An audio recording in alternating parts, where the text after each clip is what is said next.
Welcome to another Dragonlance Hangout. It is Krynn Holmeswealth the 10th. My name is Adam, and today I'm joined by my friend of the show, Mike Perry of Rocket Punch Studios, to discuss his latest animated short, where it came from, how the process went, and if he would ever deign to another one, just to see what we can do. Before we dive into the conversation, I would like to take a moment and thank the DL Saga YouTube members and Patreon patrons and invite you to consider becoming a member or patron. You can even pick up Dragonlance Media or get $10 sign up to start playing games using my affiliate links. Now, for all of you who are joining in chat, thank you guys so very much for tuning in. Reverend Dranger, thanks for tuning in. Good to see you. Grognard's Story, thanks for tuning in. How you doing? Welcome, Dragon High Lord, D&D for Dragonlance. Appreciate you tuning in and everything.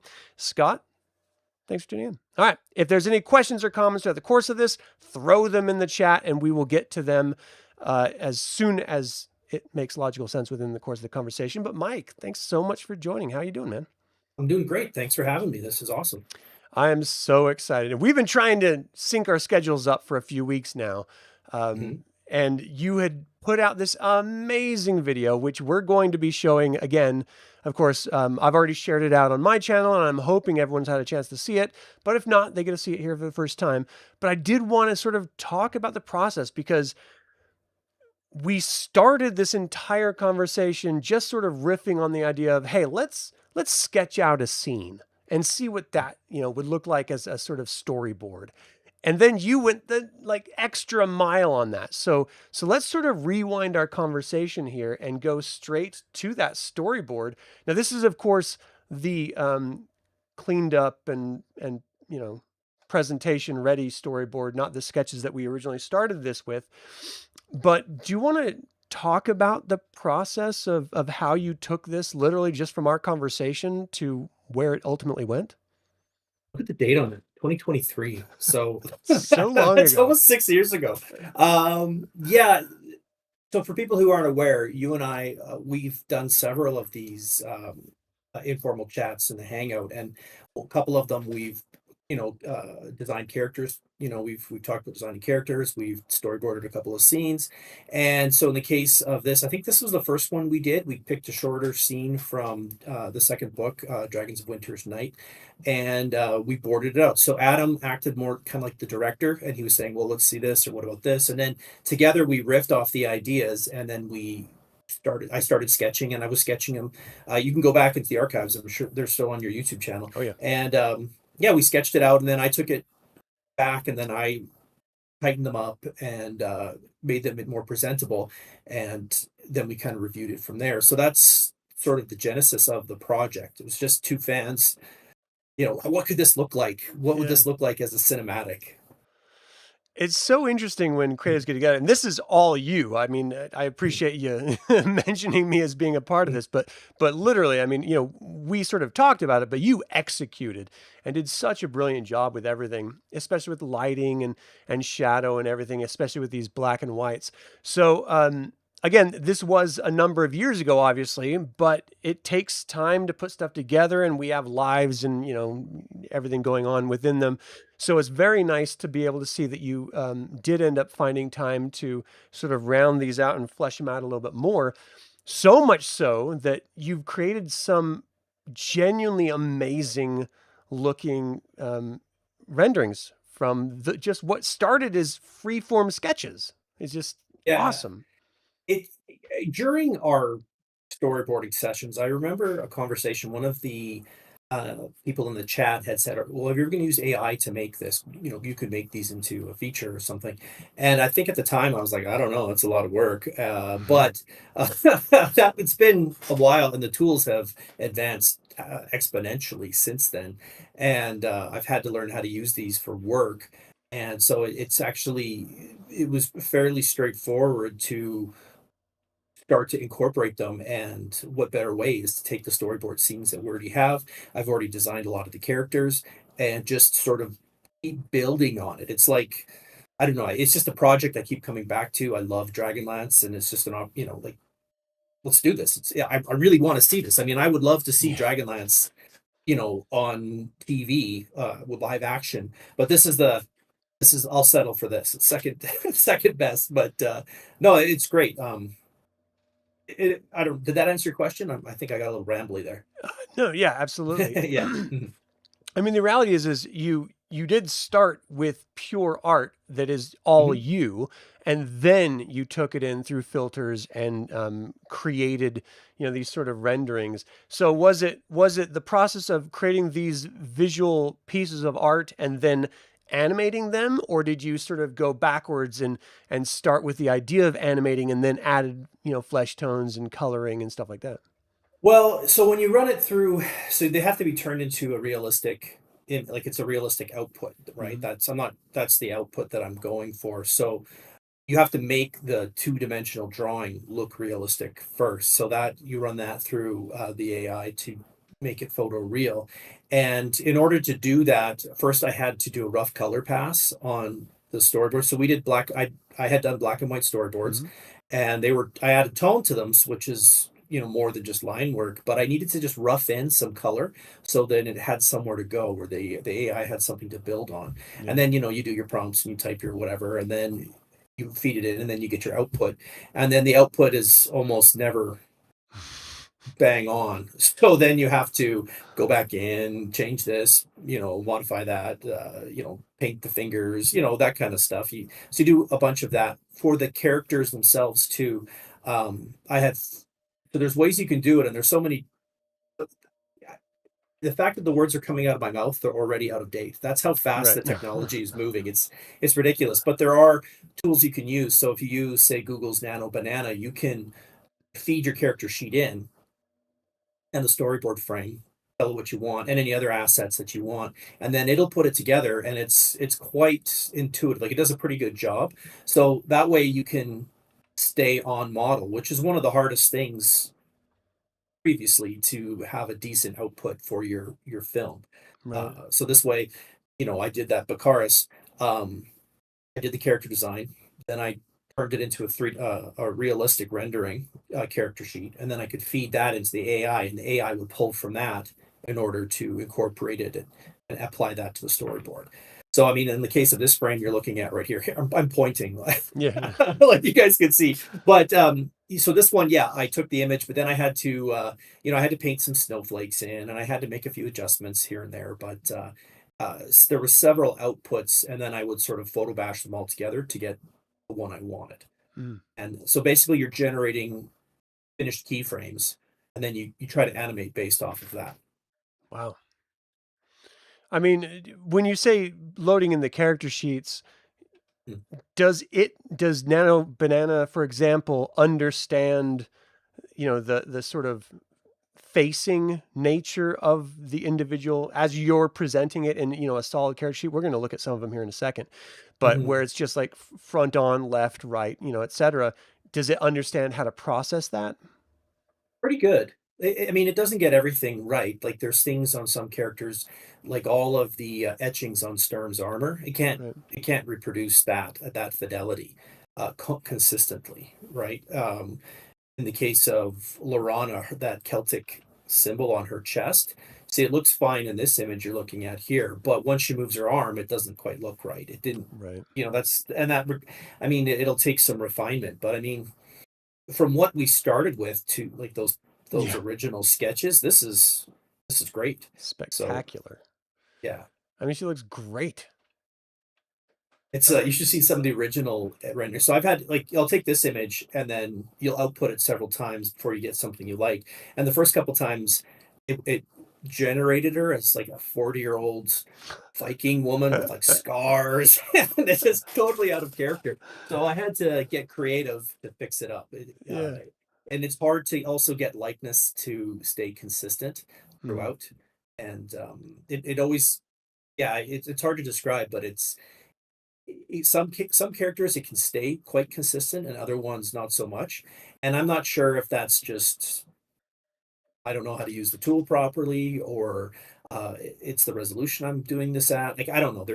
There's so many variables and factors. Yeah. It's quite overwhelming. What resolution are you doing it at, if I can ask? Um, I think these are 2K outputs, Oh, okay. so not either 1K or 2K. I think the final output is 2K. Um, you can generate it higher up to 8K, but that's, Yeah. that starts to add up with the Oh yeah. cost and the time. So yeah. So I mean, you are you piggybacking on a project that you've already done? Because this stuff is not cheap to generate. I mean, the software is not inexpensive. Well, it's not as like, I guess it depends on what what your budget is, but Right. uh I found there's so many different ways you can do this. So there's different services and they charge. Right. Some you can do a monthly subscription and you get so many credits. Others you can just pay as you go. There's a lot of other methods. Some people are able to generate video locally. I'm not, like, Oh, so they'll have the AI set up on their computer. right. um I I'm not technically savvy enough to do that, and I don't have a computer that's fancy enough or powerful enough to grind through that much, like that. I don't have that kind of processing power. Yeah. Um, but you can do it. What I used is it's a developer tool called FAL.ai. And then you can log on and you have access to all the models, but the interface is terrible. So if you're not Mm, half tech savvy, it'll be really non-intuitive and a little troubling to work with. But yeah. what I like about it is you can pay, $20 at a time and then just go from there. The other services that you could use, another one that I've used before is called Krea, Krea. Mhm. AI, and that you have to pay a monthly subscription, and there's different tiers.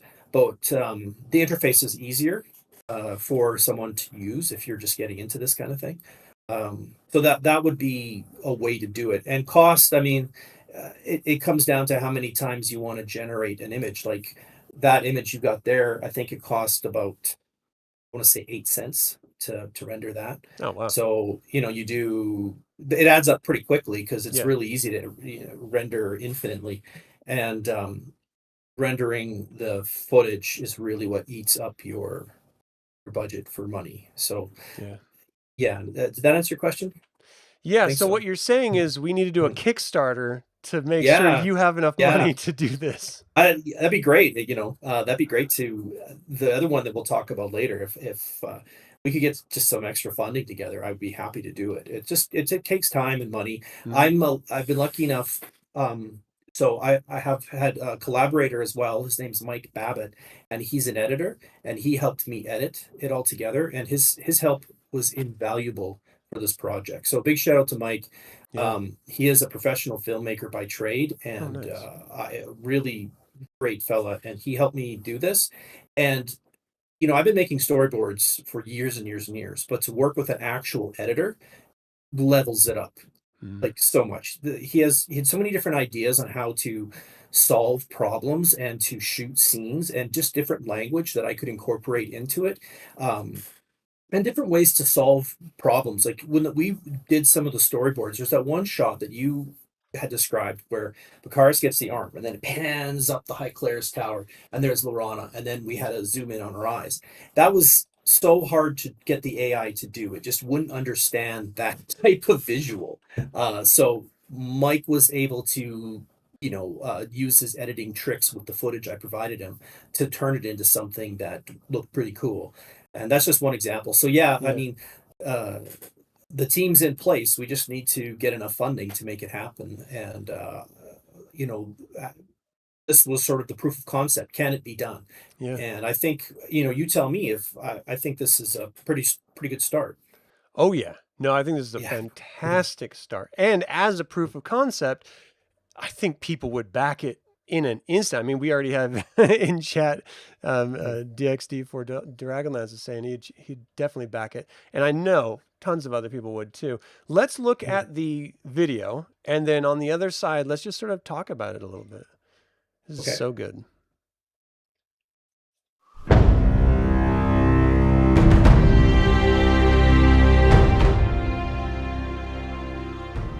Who rides to the Tower of the High Clarist? Can't hear the audio. Yeah, it probably won't be able to feed through to you, but it's I have definitely brought streaming back it your out. officers. One is quite dead, as you can see. The other, I believe, still lives. Perhaps it is Lord Derek or Lord Alfred. I hope he is still living so that he can recount for you what took place upon the battlefield today, if you could even call it a battle. You could kill me now. I am a fine target even in this fog. But you will Knights of Solamnia. Your honor is your life. You would not shoot an unarmed man returning with the bodies of your leaders. The Dragon High Lord will deal with you mercifully. Look! It's Lorana!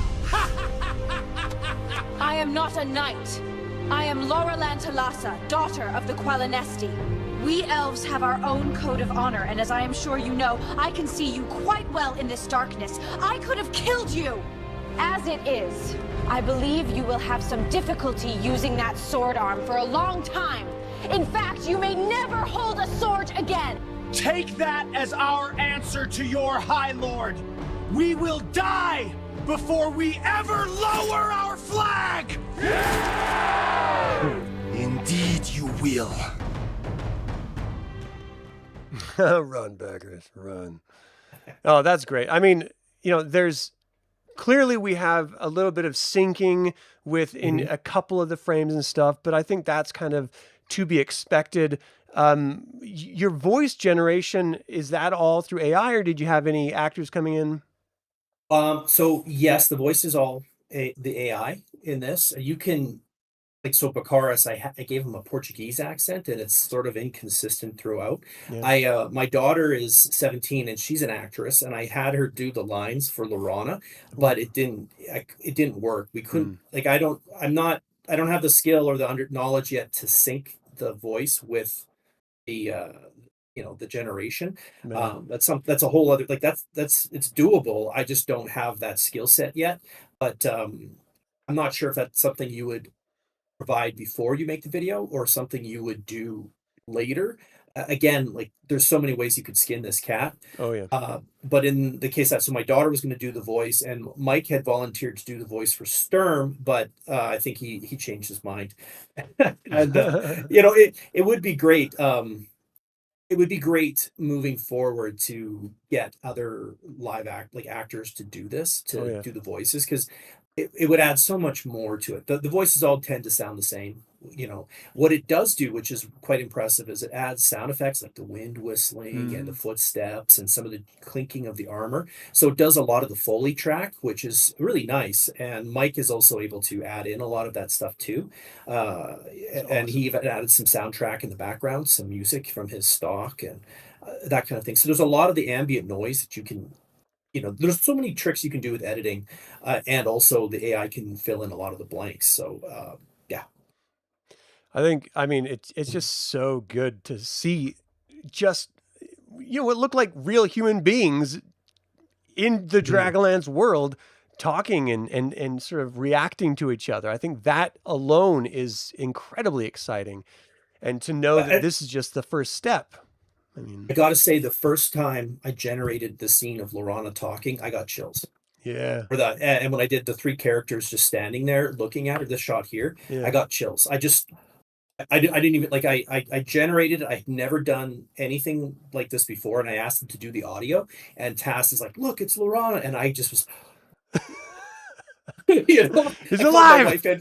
My wife said in the room, come here, look at this, look what I just did. It was so exciting. And 12-year-old me, this is just heaven. I love this. Like, when I was a kid sitting on the bus reading the Dragonlance novels with Robbie Galenza, I was just like, this is the coolest thing ever in my life. And now here I am all these years later, and I'm taking these ideas, and making it into like a short film. I love it. It's so much fun. This is cool. And I mean, how do you feel as a crazy Dragonlance fan too, to see, like, this is the closest thing we've got to live action? I mean, I think it's amazing. That's the bottom line. I mean, you've got the red glow from Lunatari up in the sky. You've got the reflection of the torch on his helmet, sort of creating this ambient glow, this sort of atmospheric glow. You're seeing, like, the shadows of the faces based on the objects around them. I just think it's so beautiful, one, and then to see and hear between everyone, it's so exciting. It I is. mean, it's a first step. So, I mean, I guess let's set some realistic boundaries here. Mhm. Like, how much time did it take you to create this finished video? Um, I don't know. I kind of chipped away at it here and there. I Mhm. got a lot of it done, and then I would put it on the shelf for a couple of weeks, and then come back, or work would come up, and I deal with that and come back to it. So I don't know. I mean, it's only a minute or so long. Yeah, Um, I'd just say a under couple 2. weeks, or a week. I mean, if it was just me full time, I could probably bang it out in a couple days to a week. Mhm. But that's not. I mean, there's so much pre-production that went into it, like the character sheets, Oh, the yeah. character design. If I was to do it again, I would incorporate. I mean, if you can see behind me, I've got the High Claire's Tower map Yeah. there behind me. I mean, it'd be nice to throw that level of detail. I mean, it's Oh, infinite yeah. how much you could do, but I would like to throw more of that into it. And there are some things that, like, the AI just can't comprehend two moons in the sky, right? So Mhm. Mike ended up putting the red moon in, and which helped, which was nice. I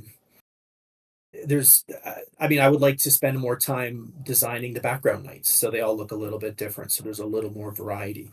I would like to refine the likenesses of the characters to, like, there's so many little things I would like to do, but as a proof of concept for this first short film, I think it's a home run. I'm quite proud Absolutely. of it. I think it turned out great.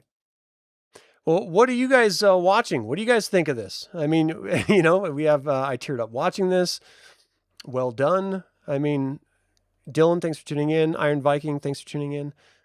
I just think it's so good with everything, and I've sort of composited images in video, and so I understand trying to map like a generated background, for example, with video of someone, a masked video of someone running or something, like in this as an example. Mhm. And so I definitely understand what it takes to put those pieces together and have it look and feel like it does in fact fit. And it's no small task, especially when you're generating everything from still imagery, Mhm. and the fact that all of this is individual scenes, like here's the beginning of the scene right here, and oh, gotta catch up. And this individual scene ends with her speech and shouting, and then it switches over to a new scene. So you're generating each of these individual scenes at once, and Mhm. then putting them together in post and sort of syncing everything. I mean, I don't know. You're a little too One thing biased, so you have to refrain. That's okay, Grognard Stories. Thanks for tuning in anyway. one thing that you would it is different from traditional storyboarding is you would just, so if you're doing a live action, you just, this is what's happening, so Lorana talking. But when you're animating it using AI, you have to do the before and after. So if a character enters the scene, you have to draw the scene before the character enters it. Right. So if you go, some of the foot I sent you, if you're able to look at one of the images I sent you, there's the High Claire's Tower gate, and then there's Bakaris entering into the scene with the two horses. Right. I only drew Bakaris in front of the gate, but that was insufficient to animate it. I just you can't make the AI animate backwards. So Yeah. I had to, Photoshop, do my thing, create the shot without Bakaris in it, and then so you start your thing. So you have a beginning of the shot, end of the shot, and you can also break it up. So if you have a really complicated shot, you can generate multiple keyframes, and then it'll animate the in betweens to get you from A, B, C, and D. So there's multiple ways to do it, but it's Right. more work. So we started off with just the drawing, and then I found out all these problems and challenges that were never had never even occurred to me until I tried doing this. So it's a different process. Yeah. Yeah. No, But I this can one, definitely get that. But and that'll also add into the time.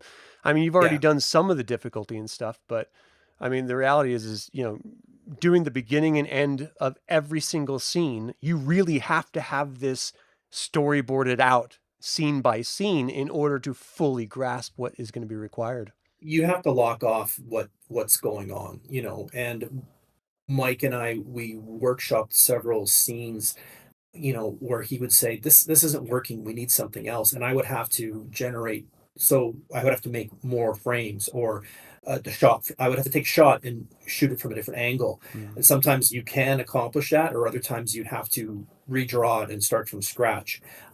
There's a couple of shots where they got the close-ups of Stern. I had to generate those separately. Those weren't things you and I drew. The shot of Bakaris where he's talking with the torch, that's something you and I had not drawn. We did that one, but there was that one there. That's the one that I ended up doing a drawing of that, and then turning that, and then animating that piece. So there was a lot of back and forth. But that's part of the learning process. I was learning how to do this and what to do and what doesn't work. And then when you bring in a professional editor who knows his stuff, he's able to look at it with a different lens and say, okay, this works, this doesn't work, change this, blah, blah, blah. And I'm just, yes, sir, okay. Yeah.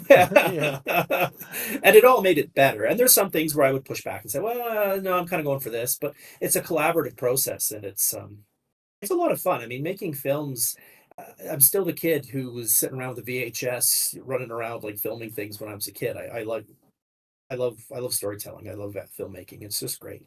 Yeah. Well, resting on your laurels is certainly not something that I don't think you're familiar with, because you've already started generating, our second sort of storyboard project that we had been talking about. Kingfisher, thanks for tuning in. Good to see you. You like pie. Everyone likes pie. That's great. Let's look at this next one really quick, because this is in my opinion, one of the best visual scenes that you read in Spring Dawning. It's full of humor and excitement and thrill and real genuine consequences. And again, it's dealing with our favorite character, Bakaris. And so we had this great experience of storyboarding it out and what it would look like, and what are the sort of the long shots we want to do, and what are some of the tight sort of reflected in the eyes and stuff like that. And you've got all these really great line drawings, just sort of storyboarding out the entire scene, which are just brilliant. And now I'm just dying to see them all. But you've also generated some pretty amazing stills thus far for it. So, I mean, sweet hell, look at that. That's real. That looks real. It's so good. That dragon looks awesome. It does. It was nice. I was really surprised at how well it was able to interpret the drawing. There's some other frames that you'll see. I only did about 3 or 4 of the shots just to see, kind of to test it out. What would it look like? What could it look like? Yeah. And I definitely need to produce a model sheet of the dragon, so to define what this specific dragon looks like. Fireflash, right? That's his name. Fireflash. I had to make sure what he looked like and get the scale right, because I think he's bigger than what is depicted in this image. Like when I drew it, you wouldn't see the dragon's face. It was his neck and his body. It's just a close up of Tass and Flint, but it got Tass and Flint from the drawing perfectly, and it's kind of captured the spring morning kind of vibe. So I mean, as a proof of concept, I think it did the job. Oh, absolutely. And just Flint holding his chest, it's just devastating. I mean, it's so much fun. Yeah. Just a pristine blue sky. Yeah, I mean, this is what we imagine. This is how I imagine these characters, more or less. I mean, I think if I was nitpicking, I'd have the Dragonlance look like a Dragonlance, and Dasselhoff would be closer to Flint. But that's exactly how I drew the dragon, except in color, which was kind of interesting that it translated it so well, and it added in. You really feel the altitude. I mean, you can see the curvature of the earth. This dragon is up there, and they're coming in. I mean, it's great. Sky's the limit. Take your imagination as far as you want with this stuff. It's pretty fun. Oh, absolutely. I really hope like Maganello or Weiss and Hickman or Watsy or someone sees this stuff and wants to use you for some sort of live action show, because this I would be a dream come true, just to work on Dragonlance, a Dragonlance project. I think you would feel the same way. It'd be great if someone said, hey, would you like to work on Dragonlance? I'd be like, sign me up. You don't even have to pay me, just show me up. I didn't mean that. Definitely want to get paid. Yeah, I'd like to get paid, but it'd be great to do it. It'd be a lot of fun. I mean, so good looking. And then to imagine that this could be then animated just like the other one, even a little bit better because you've learned from mistakes and, errors and just, whatever else. I mean, this could be infinitely even better. And then it gets better after that and so on and so Oh forth. yeah, So, it just changes exponentially. Like I had said earlier, the technology is moving so quickly. Look, You can't keep up, and it's really hard to even try. And there's so many variants. But when you lost my train of thought, so seeing Tassim sorry. jabbing I away on paused there. him. Yeah, there's things you could do now where I could use just this camera on my my webcam, and I could act out the scene, and it'll map that and then translate that into the footage. So you could That's take that and then incredible. animate it. And it's actually a real basic feature on Korea. It's one of their standard features. So you could take, a lot of filmmakers now you'll see are doing stuff like they're filming themselves in the role doing whatever, sitting on uh a chair Yeah. acting out, and they'll just try to get the camera approximately what they want, and then they'll act it out, and then they'll translate that into their short film, and it'll look like the character, but they'll capture the nuance of the performance, so the hands moving and whatever, that kind of stuff. So the ability for independent filmmakers to make something is it's just next level. It's I think we're going to see in the near future far more independent filmmakers making interesting stuff, and the bar is pretty low. I did this and just me and another guy editing, and it didn't take it wasn't something that there wasn't a big learning curve. Yeah. And anybody could do it if they put their mind to it. So a lot of people who have stories to tell, I think they're going to use these tools to tell those stories. Well, you do see a lot of Star Wars is a great example of this because they have a lot of just independent fans making brilliant videos of, the Star Wars IP characters, and it is just better than what some of the actual studio is putting out in some cases. Yes. And I'm just stunned that we haven't seen that with Dragonlance until now. It seems like it would be perfect for that. Well, I guess I get to be the first. Yeah. So I get to be Someone the had to first. Yeah, someone had to be. So yeah, you're right. A lot of fans have made some wonderful projects. The film's pretty good. I remember back in the day when those first guys did the Stormtrooper ones where they're on Tatooine. I can't remember what it was called, but I thought that was just so much fun. It's just fans who love the IP and they just want to make short films. I mean, who didn't dress up as a Jedi and run around as a kid on Halloween, right? Yeah. Or we used to do that stuff all the time. So why not? It's great as long as you're not disparaging the IP, and obviously you can't sell it or make money off of it. But if you're making cool stuff, and in a lot of cases, the people who make this fan artwork or fan movies or productions, they end up getting hired to make the real thing down the road, or they're involved in it. I know a lot of the 501st Legion guys, they go and play extras in like the Mandalorian TV show, or all the guys who make the robots there's an R2D2 droid builders club. And they're quite well known, and they build all these droids better than any of the ones that were ever in the TV shows, and they get hired now to come out and put droids in the movie. So it's amazing. It feeds off each other, and it's kind of nice how it grows organically.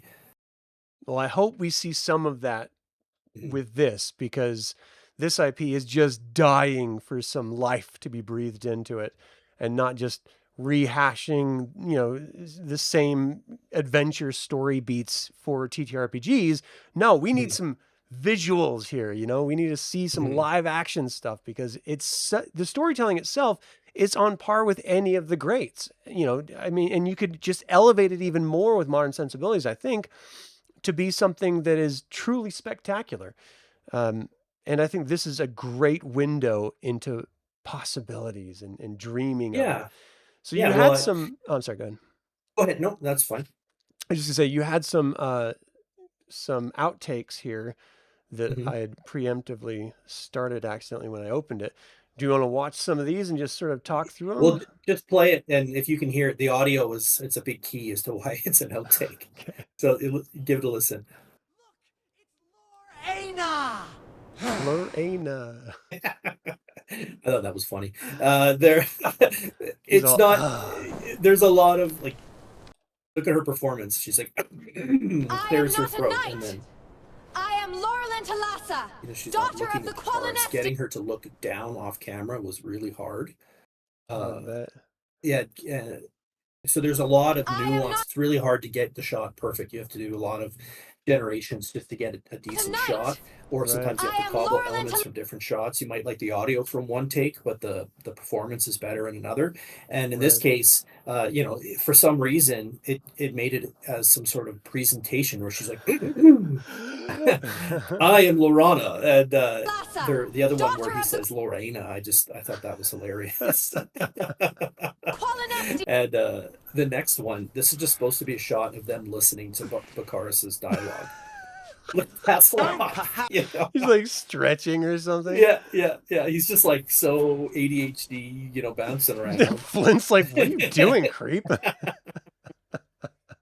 Which might be in character for Tasselhoff, Oh, but for sure.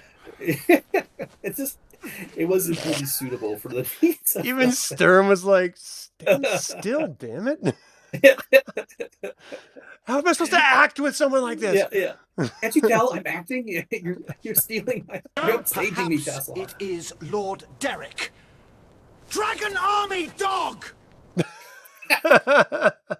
That's my line. Yeah, I know. I don't even know why that popped up, but it happened. And these types of glitches happen quite a bit when you're generating footage. I think a lot of people who make this is how you make AI video tutorials, or they Right. talk about it. They really gloss over the nuts and bolts of it. And there's a lot It of is Lord for every Derek. good shot, there's probably 5 Dragon bad Army ones, and you have Dog! to sort of figure out, it's trial and error, what works, what doesn't work. I like this, but I don't like that. And then you have to Yeah. modify the prompt and make your changes.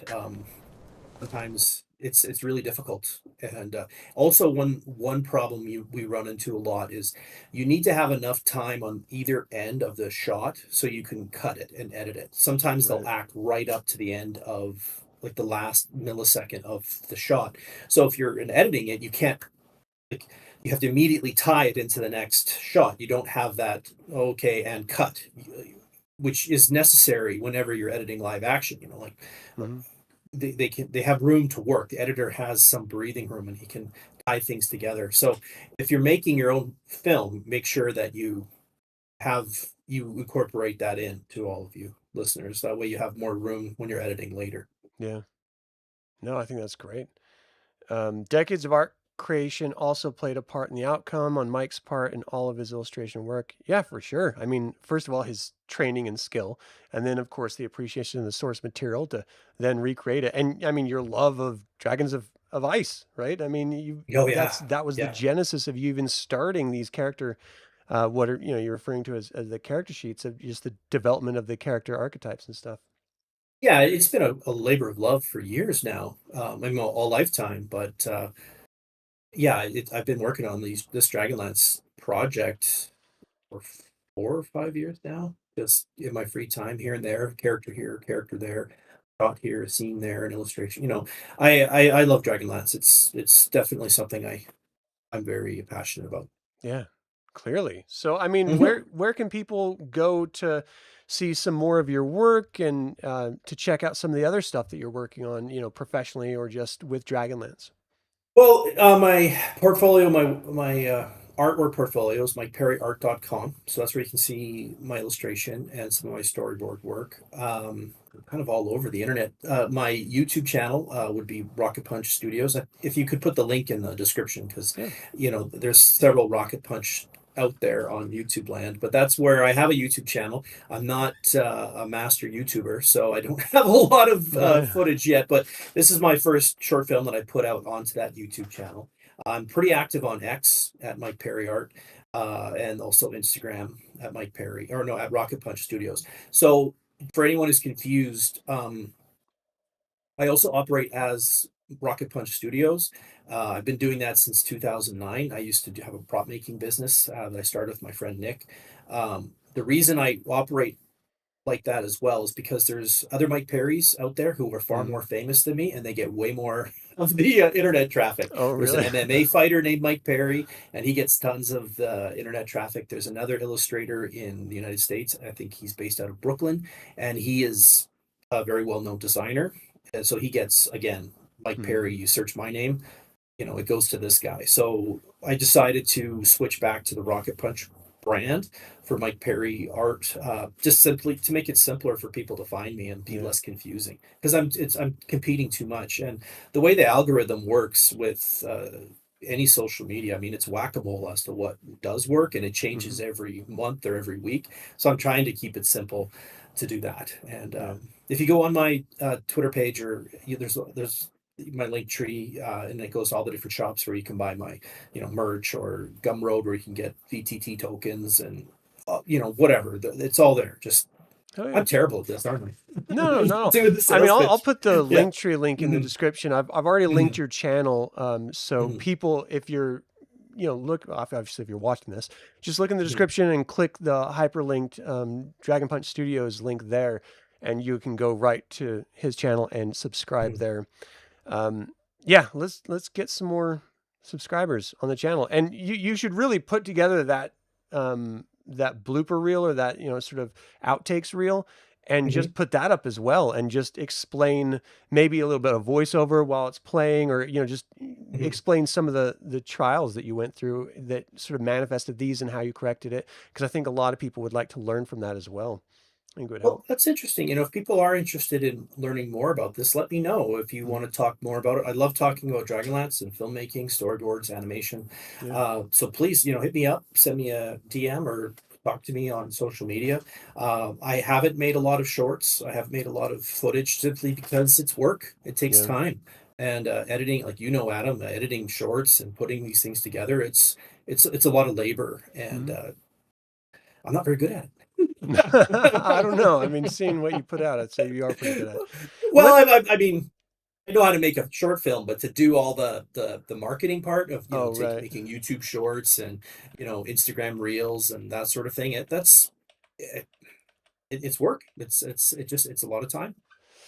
Before we wind our conversation down, I'm kind of curious, just now that you've put this together, and the High Claris Tower scene together, and you have a better understanding of what you're capable of and how to sort of make things happen.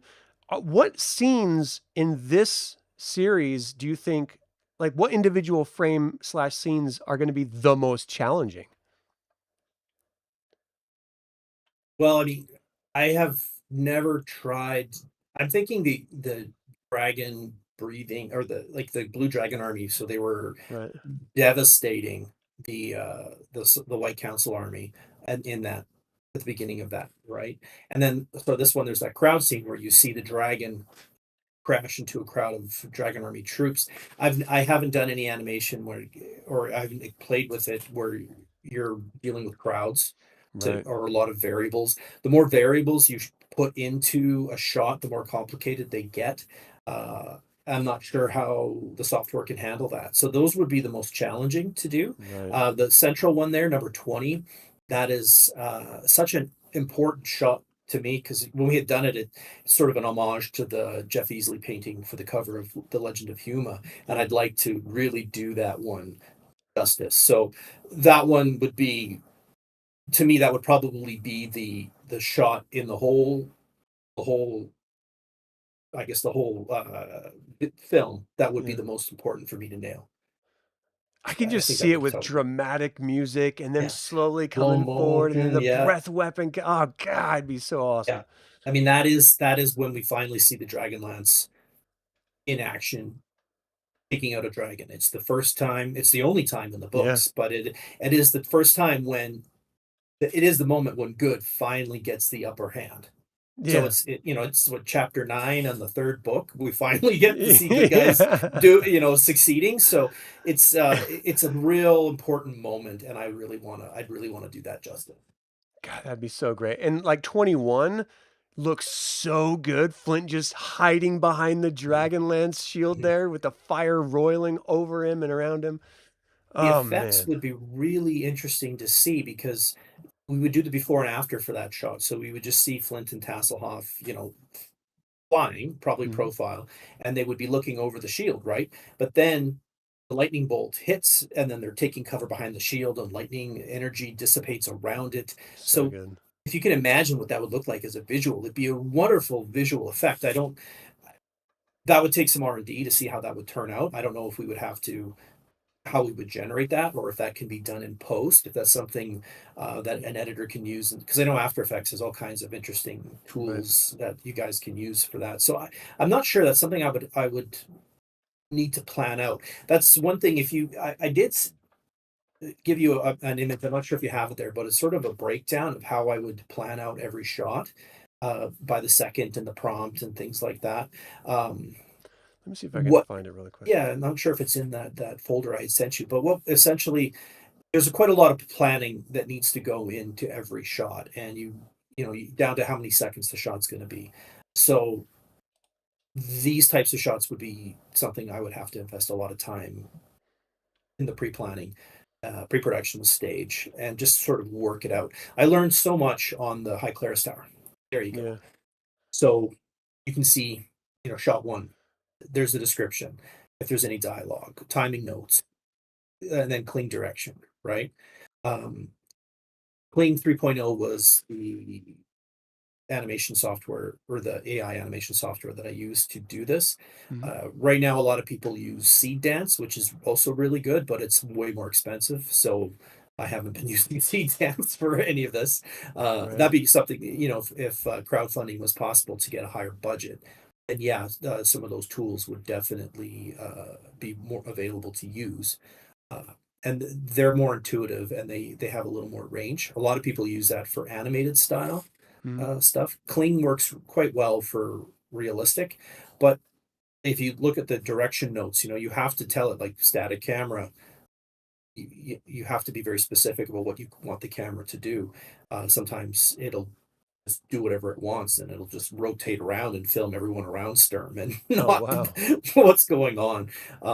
In that shot particularly, I had done an outtake so the problem was where Bakaris is coming in, right? He starts off too close, and then how he intersects with the crenellations of the wall. It was a bit of a problem, but what Mike was able to do was be able to use a mat, and he basically matted off one section and then had another mat, or in the matted off area, he was able to use different footage and then composite the two together. Right. And that's the beauty of having an editor. They can take the footage and put it together. The viewer wouldn't notice it, but it also like, instead of having to regenerate the video over and over and get how many different versions of it, you can generate, say, three or four, and then just pick and choose the pieces you want and cobble it together.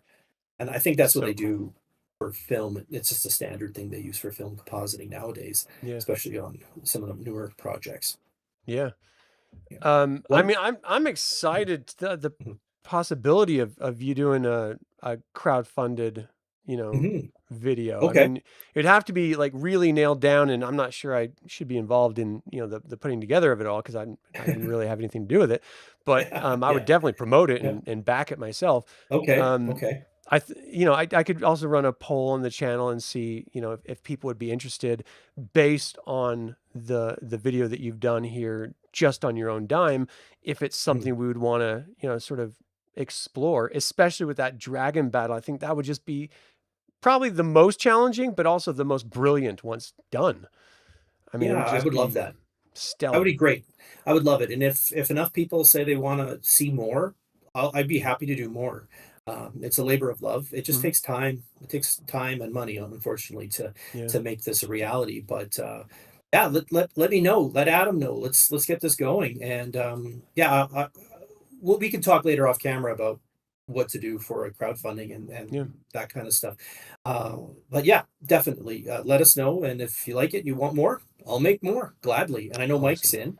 in. And one thing I was going to say, Mike had made a point about, in some ways, making films this way Yeah. uh, is very similar to how they used to make films back in, when they used footage, like actual film, not digital. Because when you shot a film traditionally, you had to plan it. Everything was in the shot. You couldn't Mhm. edit it in post. So if you watch any movie from the 60s or the 70s, especially those big sweeping movies, like the one that comes to mind is The Vikings with Kirk Douglas. Have you ever seen that Right. movie? No. In the movie, at the beginning of the movie, they come in on a Viking longship into a fjord in Norway, and it starts off with this giant crane shot of a Viking settlement.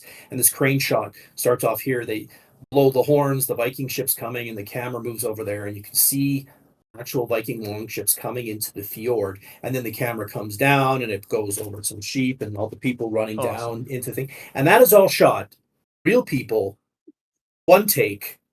There's a lot of planning that went into that. Oh, yeah. And so he had made the comparison because of the limitations of this AI software, you have to do a lot of pre-planning. You have to really think it out. And then also have, like I had said, I could incorporate the High Claris Tower. Like if I knowing then what I know now, I could have done some set design. I could have, put some more time and effort into what the sets look like, how everyone is. Yeah. Then the AI could tell, okay, well, this character's here, this character's there, and then it could interpret it a little bit more and add that extra level. So, I mean, the sky's the limit, but it just takes a lot of planning to get quality outputs. Oh, for sure. Yeah. Well, I mean, for someone who's just going to be watching and enjoying it, I certainly think it's worthwhile. And I mean, also, you put it on your channel and you generate enough subscribers, then you can start monetizing, and you will see a little bit on the back end. So, if we can get people going over to your channel and subscribing and start building that community there, and then launch that backer, Kickstarter or something in order to fund the scene, and then get it out, and then it becomes real and other people start doing it. And it sort of has its own little, community synthesis like you see in other IP communities. So I really think Dragonlance needs it. Us Lancers need to stick together. For sure. For sure. There's a lot of Dragonlance fans out there. Yeah. And there's a lot of, people talking about Dragonlance, and it'd be great to produce something, and it'd be great to get the community involved too. I mean, there's so many talented people who are interested in Dragonlance. I think it'd be fun to have, that's how I met Mike, as just another fantasy fan, and that's how I met you, is through Dragonlance. And so many people, it'd be great to, if anybody here can act, if any Dragonlance fans can act decently, well, maybe they want to do the voice of Flint, or however, right? Like maybe I could do something where I could get more people involved, helping out or being part of the process, or even contributing for different things, like so I had to do the Knights. I added a shot into it where you see the banner of the Knights of Solamnia, and no one had ever really done the banner before. At least I couldn't think of it, so I just kind of whipped up a banner. But I don't know that much about heraldry. That'd be kind of cool if someone who really knows a lot about heraldry wants to whip up some concept art of the heraldry for Dragonlance, and then I'd throw it into the video. This is one idea, but there's so many ways that we could build something as a community and make something really cool. And I mean, if WotC isn't going to make it, why don't we make it? Yeah.